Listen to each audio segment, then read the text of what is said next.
Friends, இன்னைக்கு நம்ம சுவையான பூசணிக்காய் அல்வா எப்படி செய்யறதுன்னு பார்க்க போகிறோம். வாங்க பார்க்கலாம். ஃபஸ்ட்டு ஒரு முழு வெள்ளை பூசணிக்காவை எடுத்துட்டு வெளில இருக்கிற தோலெல்லாம் சீவிட்டு உள்ளே இருக்கிற விதைகள்லாம் நீக்கிட்டு குட்டியாக கட் பண்ணி பிளேட்டில் வச்சுக்கோங்க. நெக்ஸ்ட்டு கட் பண்ணி வச்சிருந்த பூசணிக்காய் தொண்டுகளை துருவி ஒரு பவுலில் வச்சுக்கலாம். துருவி வச்ச பூசணிக்காவை வடிகட்டியை வச்சு நல்லா பிழிஞ்சு எடுத்துக்கோங்க. நெக்ஸ்ட்டு கேஸ் அடுப்பில் ஒரு பேனை லோ ஃப்ளேமில் வச்சு 2 டேபிள் ஸ்பூன் நெய் ஊற்றிக்கணும்.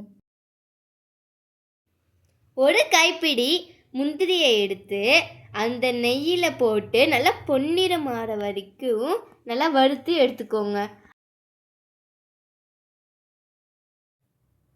அப்புறம் அதே பேனில் துருவி வச்ச பூசணிக்காவை போட்டு பச்சை ஸ்மெல் போகிற வரைக்கும் நல்லா வதக்கி எடுத்துக்கோங்க.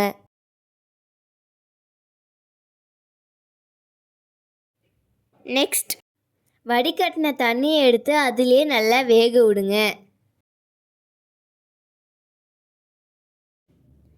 பூசணிக்காய் பாதி வெந்ததும் 1/4 கப் சர்க்கரை, அப்புறம் ஏலக்காய் தூள், அப்புறம் 2 டேபிள் ஸ்பூன் நெய்யை ஊற்றி நல்லா கிளறிக்கோங்க.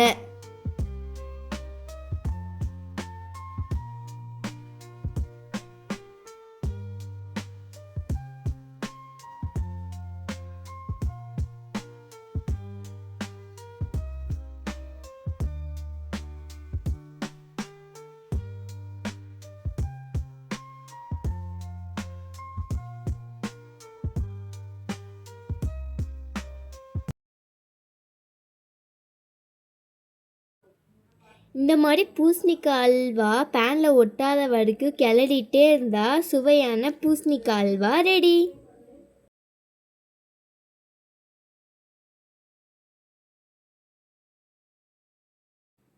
இந்த வீடியோ உங்களுக்கு பிடிச்சிருந்ததுன்னா லைக் பண்ணுங்கள், ஷேர் பண்ணுங்கள், அப்புறம் மறக்காமல் சப்ஸ்கிரைப் பண்ணுங்கள். தேங்க்யூ.